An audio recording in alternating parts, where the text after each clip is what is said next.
Praise the lord అండి. రీసెంట్గా జరిగిన ఒక సందర్భాన్ని చెప్పాలనుకుంటున్నాను. చాలా జాగ్రత్తగా వినండి. అదేంటంటే, ఒకరోజు నేను ఒక చోట కూర్చున్నాను. కూర్చున్నప్పుడు ఒక వ్యక్తి, అన్యులైన వ్యక్తి అక్కడికొచ్చి కూర్చున్నాడు. ఆ వ్యక్తి చక్కగా రెడీ అయ్యాడు, బొట్టు పెట్టుకున్నాడు. కానీ ఫుల్గా తాగి తన తన ఆరోగ్యాన్ని కూడా చాలా పాడు చేసుకున్నాడు. ఆ వ్యక్తి వచ్చి అక్కడ కూర్చున్నప్పుడు నేను ఆలోచిస్తున్నాను ఏంటి అని. ఈలోపు ఇంకొక వ్యక్తి వచ్చాడు. ఆ వ్యక్తి యేసుప్రభు నమ్ముకున్న వ్యక్తి, చర్చికి వెళ్ళే వ్యక్తి. ఆ వ్యక్తి ఈ వ్యక్తి దగ్గరికి వచ్చి సరదాగా మాట్లాడుకుంటూ ఒక మాట అన్నాడు. ఏంటంటే, మీ పండుగ అయిపోయింది, బాగా ఎంజాయ్ చేశారా కదరా మీరు, బాగా తాగారు, చాలా రకాలుగా ప్రయత్నం చేశారు అని చెప్పి కొద్దిగా హాస్యాస్పదంగా ఆ వ్యక్తికి మాట్లాడాడు. అప్పుడు ఈ వ్యక్తి ఫీల్ అయ్యాడనమాట. ఫీల్ అయ్యి ఎలాంటి మాటలు మాట్లాడాడంటే, జాగ్రత్తగా వినండి.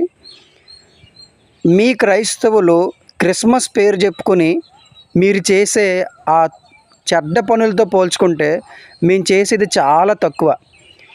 మీరు యేసుప్రభు నిజమైన దేవుడు అని చెప్పి మీరు క్రిస్మస్ పేరు చెప్పుకొని ఎన్ని రకాలుగా వెధవేషాలు వేస్తారో నాకు తెలుసురా, నువ్వు మాకు చెప్పకు, మీ కహానీలు మా దగ్గర చెప్పకండి, ఇలాంటి మాటలు చెప్పి మీరు మోసపరుస్తున్నారని చెప్పి చాలా అవమానంగా మాట్లాడాడు. చాలా అవమానంగా మాట్లాడాడు. నేను పక్కన కూర్చొని చాలా బాధపడ్డాను.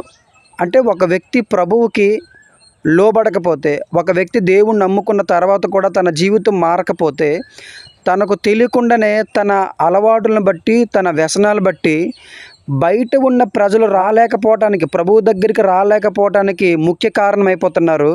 చాలా జాగ్రత్తగా వినండి. మనలో ఎవరికైనా ఇంకా యేసుప్రభు నమ్ముకున్న తర్వాత లోక సంబంధమైన అలవాట్లతో ఉండి కూడా నువ్వు మందిరానికి వెళ్తున్నావంటే నీ ద్వారాగా చాలామంది ప్రభువుని అంగీకరించలేకపోతున్నారు. దానికి కారణం నువ్వే అవుతావు.